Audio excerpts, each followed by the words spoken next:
नमस्कार। माली समाचार हिंदी में आपका स्वागत है। मैं दिनेश माली। दिल्ली दंगे के आरोपी ताहिर हुसैन को झटका, अंतरिम जमानत पर एकमत नहीं पीठ। आइए जानते हैं विस्तार से। दिल्ली दंगे के आरोपी ताहिर हुसैन की अंतरिम जमानत याचिका पर सुप्रीम कोर्ट की दो जजों की पीठ एकमत नहीं है। दो जजों की पीठ में से एक जस्टिस पंकज मित्तल ने ताहिर हुसैन की याचिका खारिज कर दी। वहीं दूसरे जस्टिस अहसानुद्दीन अमानुल्लाह ने याचिका को मंजूर कर दिया। ताहिर हुसैन आगामी दिल्ली चुनाव में एआईएमआईएम उम्मीदवार है और उसने प्रचार के लिए अंतरिम जमानत की मांग करते हुए सुप्रीम कोर्ट में याचिका दायर की थी। अब मामला मुख्य न्यायाधीश संजीव खन्ना के सामने रखा जाएगा और वे मामले पर सुनवाई के लिए नई पीठ का गठन करेंगे। आइए जानते हैं सुनवाई के दौरान क्या हुआ। जस्टिस पंकज मित्तल ने अपने आदेश में कहा कि ताहिर हुसैन की दंगे में अहम भूमिका थी। उसने दंगे के दौरान कमांड सेंटर की तरह काम किया था।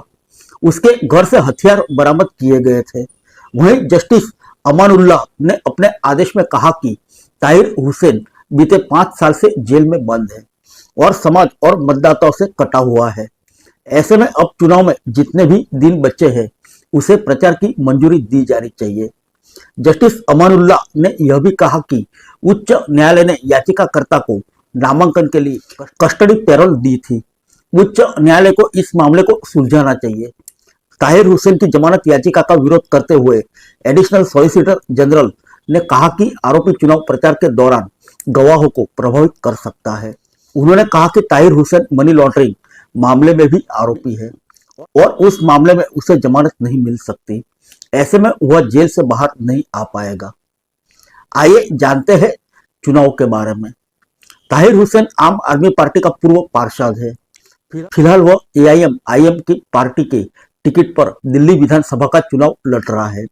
बीते 14 जनवरी को मुस्तफाबाद विधानसभा सीट से अपना नामांकन दाखिल करने के लिए ताहिर हुसैन को दिल्ली उच्च न्यायालय ने कस्टडी पैरोल दी थी। ताहिर ने दिल्ली उच्च न्यायालय द्वारा विधानसभा चुनाव प्रचार के लिए जमानत याचिका खारिज करने के फैसले को सुप्रीम कोर्ट में चुनौती दी थी।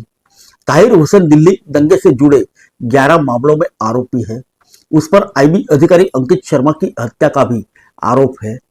24 फरवरी 2020 को हुए दिल्ली दंगे में 53 लोग मारे गए थे और कई घायल हुए थे। फिर मिलेंगे अगले बुलेटिन में अन्य किसी खबर के साथ। तब तक के लिए इजाजत दीजिए। नमस्कार।